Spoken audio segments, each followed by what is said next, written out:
Two and a Half Admins, episode 6. I'm Joe. I'm Jim. And I'm Alan. And here we are again. And we're going to have some free consulting for you. But first, a bit of news. And these are all suspiciously Ars Technica looking, these links that we've got here. I think someone here may have written them. The first one is you bought a $140 laptop from Walmart, and it was amazing. It was the best laptop you've ever had, better than an XPS 13. Well, it was amazing. I'll give you that. I don't know about the rest of your statement. What did you expect for a laptop that's now, I think, $130? Well, so honestly, what I expected is I expected a system with a 2.5 gigahertz boost clock, dual core A4-9120. Admittedly, only a couple of gigs of RAM and 32 gigs of solid state. But like at that point, you've described a totally decent Chromebook. So I was hoping for a totally decent, cheap Chromebook without having to go through all the bullshit hassles of, side loading Linux or opening it up and, changing a hardware screw to be able to load it normally. Unfortunately, what I ended up with was a completely crippled system that had been underclocked to about half of what it normally ought to be. And it was half as fast as a budget laptop nearly 8 years old that I had also bought for $140 used back in 2017. You did mention in this article that you've got a C720p. I think that's just the C720 Chromebook with a touchscreen, right? Yeah. Yeah, because I've got a C720, which I gave to my mum when her laptop died. I installed Gallium OS on it, proper bare metal install. And yeah, it's only got 2 gigabytes of RAM, so sometimes it gets a bit slow. And I told her, don't open too many things at once. But this was supposed to be just like a temporary laptop while I looked for something better for her. And she was like, oh, it's so light and, it's small and light. Oh, I love it. This is fine. You don't need to get me another one. Yeah, if you don't open too many tabs, the old C720 is just fine. The thing is, on paper, that A4-9120 in that little Evu laptop should be twice as fast as that Celeron. But in reality, because of the way they've got this thing configured, it's half the speed. So it's not a question of it's fine as long as I don't open too many things. It's a question of at this processor speed, nothing is okay. But to be fair, the Linux that you tried on it was Fedora with GNOME, I assume.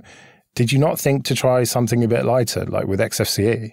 So the reason that I try, I've caught a lot of flack for that. The reason that I tried Fedora is because it gave me a chance to look at, some of the claims that, Wayland should perform a lot better than Xorg does on, really crappy hardware. And this was the crappiest hardware I've ever had in my possession. So I gave it a shot. And I do believe that validated Fedora's claims about Wayland because, once you actually got into like a YouTube video or whatever, it played really smoothly, which I could not say the same of the laptop under Windows. But just anything else was horrible. And honestly, it wasn't worth trying a different distribution on it at that point because it was like, okay, once you get down to absolutely nothing left but CPU, this thing is just appalling. And I know that the Celeron, in this ancient C720 is fine with full-on GNOME and Ubuntu. So if this isn't okay with GNOME and Fedora, I don't know. I kind of felt like I was just at the point where this thing is garbage at this price, no matter what, and I'm done spending time on it. So do you think the underclocking is because they don't have a fan in it? Yeah. It seems like a weird choice. If you're making a cheap laptop, trying to make it silent seems like not high on anybody's priority list, and they've just made it worse. Just think of all the copper they would have had to buy for the heatsink. You'd have needed copper for the heatsink. You'd have needed an actual system with like heat pipes. You'd have needed a route through the chassis for the fan. You'd have needed the fan itself. You would have also needed a larger battery because this thing, only got like 5 hours on the modern applications test from PC Mark 10 that most small laptops I test get like 10 or 11. Presumably that 1080p panel was drawing quite a lot. That had to have been drawing the majority of the power. But yeah, I mean, so at this point, if you make it perform better, the battery life is going to get worse. And there's just everything on this laptop was like a bad choice made to conserve cost. I don't think there were really any parts in this thing that weren't remaindered. I don't think there was any part in this laptop where they're like, okay, let's go buy this new for this laptop because it's a good choice. It strikes me as more of a case of what's the minimum that we can do to Frankenstein this remaindered stuff that we get for next to nothing into a vaguely functional laptop. Did you read the reviews on the Walmart site? I read every single one of those reviews before I even pitched the Ars management on me doing that review. The thing about it was they were split, something like 4-1 with people that were very inarticulately angry about the laptop and very inarticulately okay about the laptop as long as you understand that it's cheap. Yeah, it's a little delayed when using the pad to guide the arrow, someone says. Yeah, I mean, it was very difficult to make heads or tails out of it and, kind of do that fine art of us figuring out where the truth lies in between the user reviews. And I thought, if I can't figure out from reading these Walmart reviews whether this device is going to work for anything that I want to do with it, what chance does a normal consumer have? So this is going to be a good thing to get a hold of this thing and see what will it do, both in terms of its, supposed purpose, being a normal Windows computer for normal people, and also, the kind of nerdy stuff for, folks like us, like, hey, can I throw Linux on it and use it for really lightweight stuff? And will it be a good fit for that? Yeah, like it looked half decent until that picture where you highlighted where they moved the pipe key to like the most ridiculous location ever. Oh, God, yeah. Yeah, pipe and / both just murdered. Yeah, it's like, how can I type anything? Yeah, and why is delete below backspace? That makes no sense. Because the power button is where the delete button is supposed to be. Oh, yeah. But I would have figured they would have lost numlock instead, honestly. Yeah. Or do function backspace like on the Pinebook Pro. I think a lot of these answers boil down to, BFYTW, which if you don't know what that means, BFYTW.com. Visit it. It's a great site. Make sure you have audio on for that too, because it's fabulous. So basically, this is just taking advantage of people who don't have much money and whose kids need a laptop, and it shouldn't be sold. It's almost criminal, isn't it, to sell this? In my opinion, yes. So Evu is basically a Walmart house brand now. And as far as I can tell, it's a little difficult to piece it together. They seem to have been around for a year or two prior to, Walmart turning them into a house brand. And they've always kind of targeted this, holy crap, I didn't know a computer could be that cheap price bracket. So it's never been like great stuff, but it appears that the prices were lower and, the actual specs were a little bit better before I don't know if acquisition's the right word, but, there's this long-standing pattern when you become a Walmart supplier, the rest of your business is basically just gone because, 90% of your revenue comes from supplying Walmart. And now you need to do what Walmart says. And when Walmart says we need lower prices, well, you find a way to make lower prices. Yeah. So you stuck with this thing or are you sending it back? So I'm stuck with it. I'm not too mad. I actually have one more experiment with it. Some readers have asked us to cover Haiku, which recently got a new major release. Haiku, if you're not familiar with it, it's a very niche operating system. It's what BIOS, from the Mac world back in the 90s eventually turned into. And I'm completely unfamiliar with it, but I agreed to review it. And then shortly after the Evu report published, one of the Haiku fans that I hadn't spoken to yet reached out and said, hey, you should try Haiku on that Evu because Haiku is so much more efficient than Linux. I think there's a real chance that it's going to run great on that thing. So by God, that's what I'm going to do. Well, fingers crossed.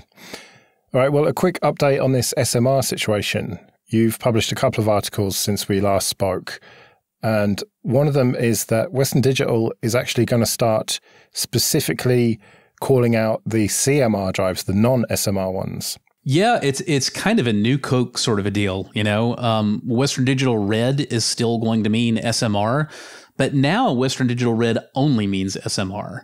And there's a new, WD Red Plus, and the only thing in Red Plus will be the CMR models that existed prior to SMR. So that's most of what we've been asking for, honestly, which is when I buy a drive, I need to be able to know for sure that I'm getting the one I want. All we really asked for was the clear delineation of what's SMR and what isn't. Well, yes and no. I mean, this is totally sufficient for folks like us because we already know what SMR is and that we don't want it. it's not really going to help a consumer who just, went out and bought a Synology or Netgear or whatever NAS, and they just want to find the right discs for it. Well, because the other thing is it sounds like they're going to try to keep the same model numbers, but how do you have two different models that are not the same thing? Well, there were always different model numbers. The model numbers that people were trying to use to differentiate these things before are like, WT20 EFRX was a conventional drive, and WD20 EFAX was the SMR drive. So those internal model numbers have not changed. The problem was that even if you knew those model numbers, there's no guarantee that a reseller like Amazon or Newegg is going to accurately reflect those. Yeah. And even if they're mostly accurately reflecting it, there's just way too much likelihood that if they run out of one, some yabo in the warehouse is going to go, it's okay. I've got a Western Digital, RED 2 terabyte over here. Let me throw that in the box and send it. Yeah.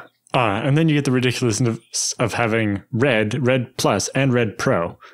It's like, you already had all these colors to differentiate them. Why are you doing this to us? Yeah, we still got blue, and we still got gold, and we still got white. Purple. And I'm waiting for Western Digital Extreme Plaid. And there's an update to the lawsuit as well, then. Yeah, this really gets to the heart of the matter, which is calling it a NAS drive when it's got SMR not being full of shit. Yeah, misselling it. Yeah, this doesn't really answer the claims of the lawsuit. The Haddison Lucas lawsuit is alleging that advertising any SMR drive as built for NAS is false advertising, and they want to get an injunction to force Western Digital to stop doing that. Now, this new branding move does not answer that charge. What it does is it, maybe makes it a little bit more difficult to convince a judge to hand down that injunction, because they're like, well, this didn't exactly solve it, but it's easier for a consumer to figure out what's going on now. So maybe that'll be enough. Maybe it won't. I certainly don't think it's enough to, cause Haddix and Lucas to just drop the suit. I don't see that happening anytime soon. Yeah, well, we'll have to keep an eye on that one. All right, well, let's move on then. If you want to get in contact with us, show@2.5admins.com is the best way, by email. If you want some free consulting, your questions answered by Jim and Alan, and to a lesser extent me. And if you want to support creation of these episodes, then you can do so on Patreon. All the details are on the website 2.5admins.com. All right, so let's do some of that free consulting. Someone who I assume wanted to remain anonymous. I'm sorry if you didn't, but it looked that way. I don't know. Anyway, the question is this. How would you all advise easing oneself into ZFS? And are there any GUI options like gparted for ZFS or something? It seems obvious this person is just getting started because there isn't really an analog for something like gparted and ZFS, because the whole point of ZFS is not needing a tool like gparted.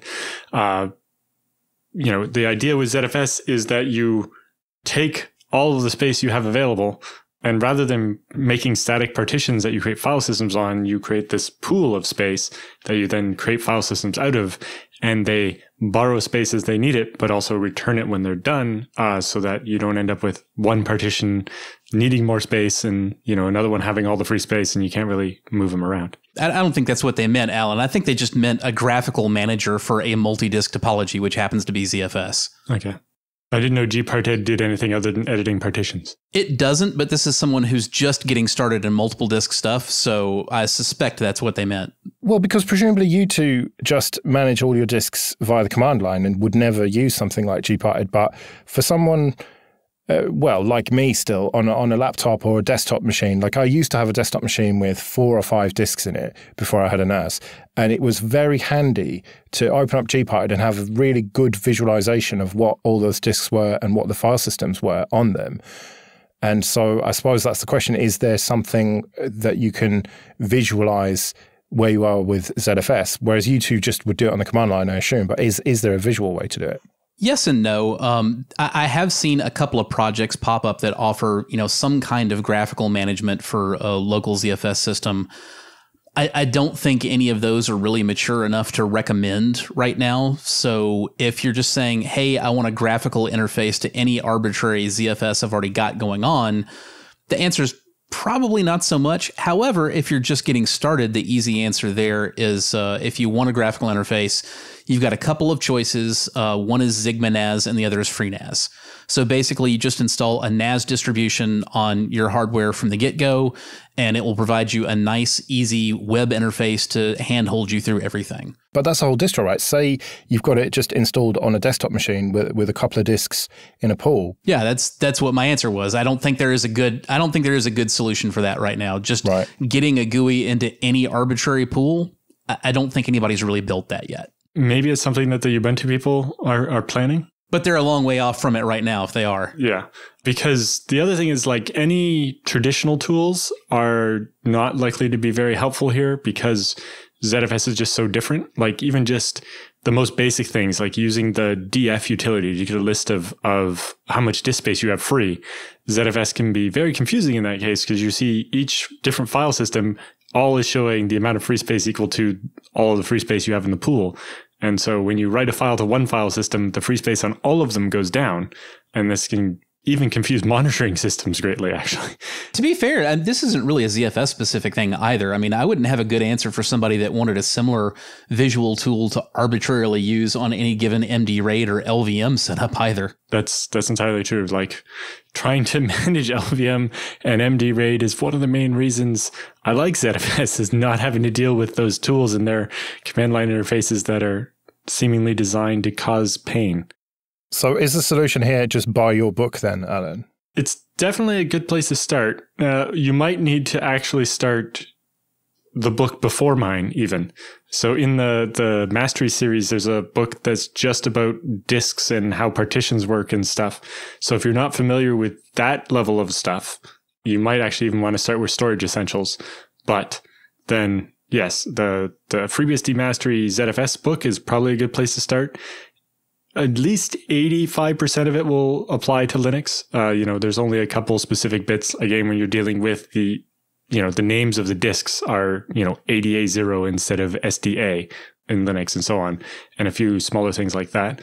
But in general, all of the ZFS stuff is the same across both. Or dueling authors, you might choose to go to Ars Technica and read my Storage Fundamentals series. Yep. Jim's done a very nice job of doing the introduction stuff there. Yeah, why not both at the end of the day? You might learn stuff. There might be a few bits here and there that are not covered or whatever. Yeah, and it also depends, do you prefer reading websites or an actual thing you can get on paper or on an e-reader or whatever? A lot of times you want something that's shorter form, like what Jim has there, and it lets you get started and then go exploring on your own. And sometimes you want something that's a bit more guided.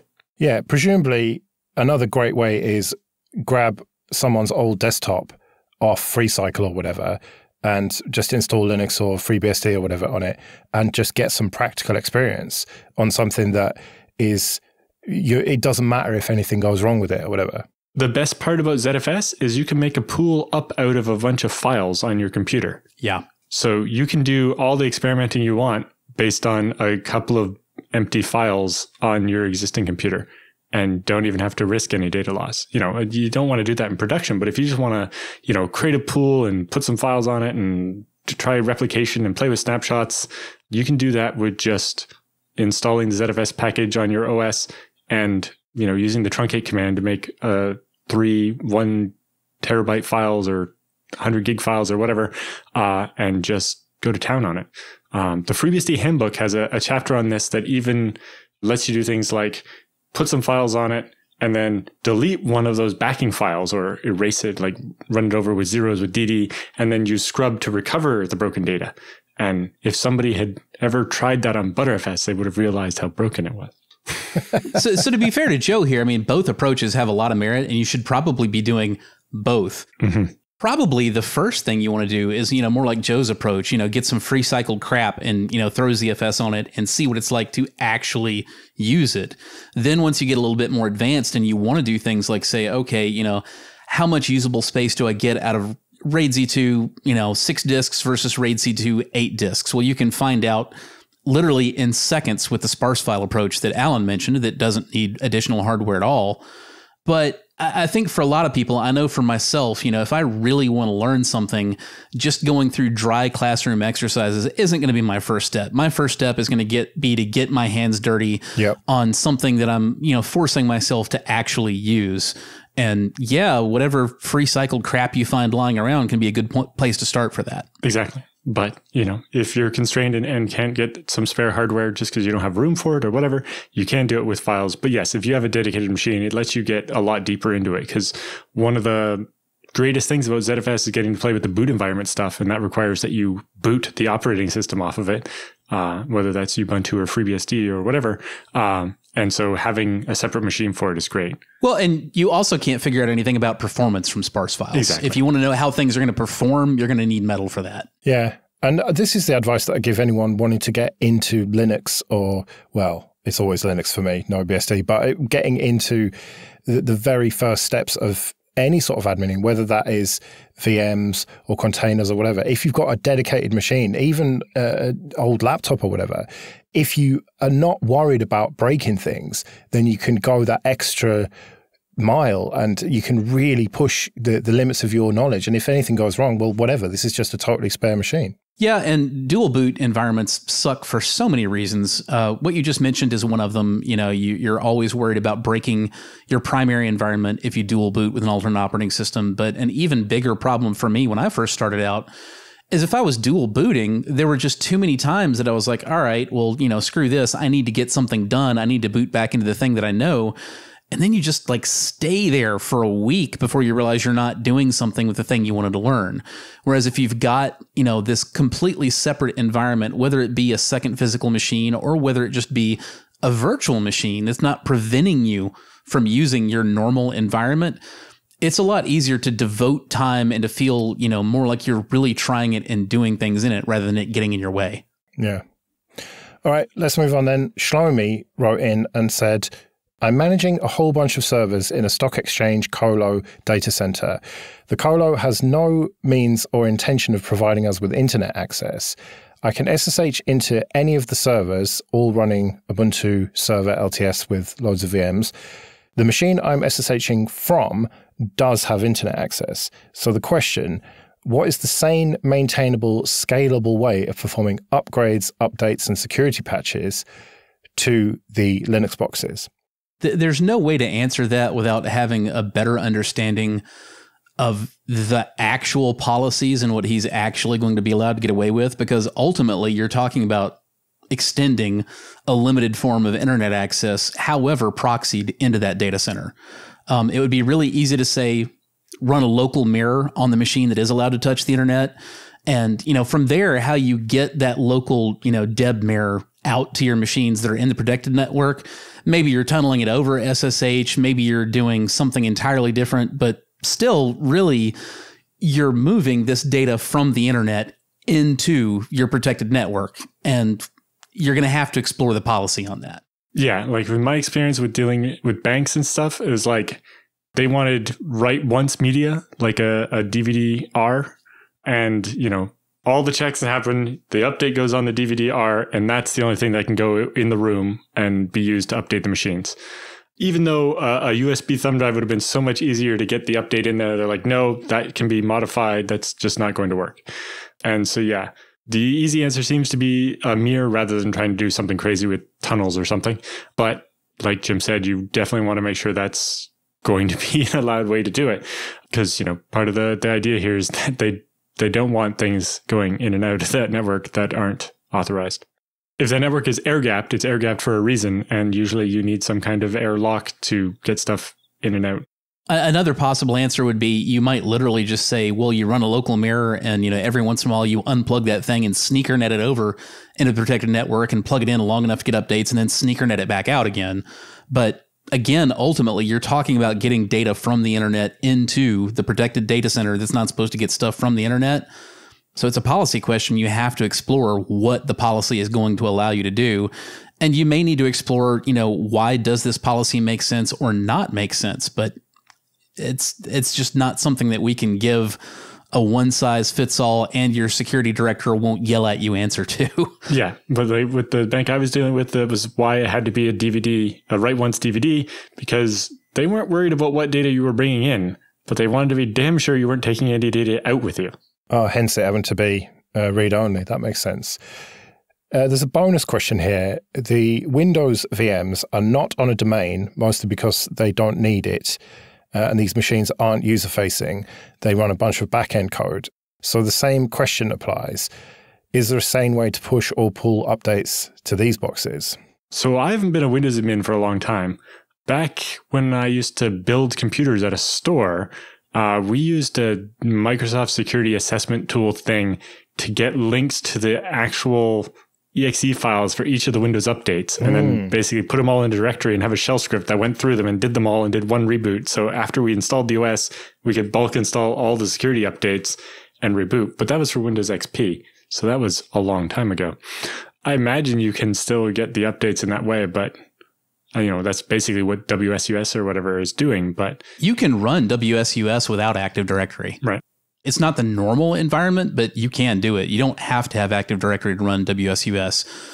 You have to do some relatively minor registry hacking, but it is relatively minor. It would not be that hard to do. So that's probably your answer. I think there are also some third-party utilities that act like WSUS, but are specifically designed from the jump not to use Active Directory. So looking into those might also be an option. But this is, again, one of those things you're going to have to kind of figure out, which one of these answers you like the best. I haven't used any of them personally because heretic that I am, I'm just like, Microsoft has root on my Windows servers, whether I like it or not. And my choice is whether I get updates in a timely fashion and don't allow any random jerk to exploit my servers, or whether I get precious about whether or not I'm running updates and do end up getting hacked. So I just try to put as little in between my Windows machines and their automatic updates as I possibly can. Right. But in this case, these VMs are running on top of the Ubuntu thing in the air-gapped data center. So basically you need to use something like WSUS to basically build that local mirror of Windows updates. But again, you have the same problem you had with the Linux of you really need to figure out what the policies are and what your constraints are to be able to get those updates into the protected network. So buy a DVD wallet thing to store all these DVDRs in then? It depends. But that's how the bank I was dealing with dealt with the issue. There are ways to just get, the Windows updates into executables that you can just run those executables directly on those machines. For a while there were some pretty bad bugs in Windows Update code that it would end up requiring machines to run Windows updates for like 20 hours to get the new version of Windows Update that was no longer buggy and screwed up and wouldn't work. And a lot of people got around that by, using this workaround to download the executable that would directly deploy this patch. You can do that for any Windows update. It's going to be a lot of work if you're committing to do that to every single security update that rolls down the pike, because I got news for you. It's 2020. They come down all the time. Yeah, they now tend to come down, a specific Patch Tuesday or whatever, but it means every Patch Tuesday you have to go find a list of security updates, suck them all in, and smuggle them into the data center and deploy them all. And, you have to check the exit status on each one that you're trying to run and make sure it actually installed, and deal with, some of them need a reboot and some of them don't. And some of them can't be installed until you've rebooted after the previous one. The only fun one was like, oh, this one's a .NET update. It has to be installed and then have a reboot before anything else can be installed. And you just get these weird dependency chains, and it's going to be slightly different every time. And hopefully you don't get stuck doing it that way. All right, well, we better get out of here then. Remember, you can email us show@2.5admins.com if you want to ask questions. And you can find links to everything at just 2.5admins.com. You can find me on Twitter at Joe Ressington. I'm at JRSSNet. And I'm at Alan Jude. We'll see you in 2 weeks.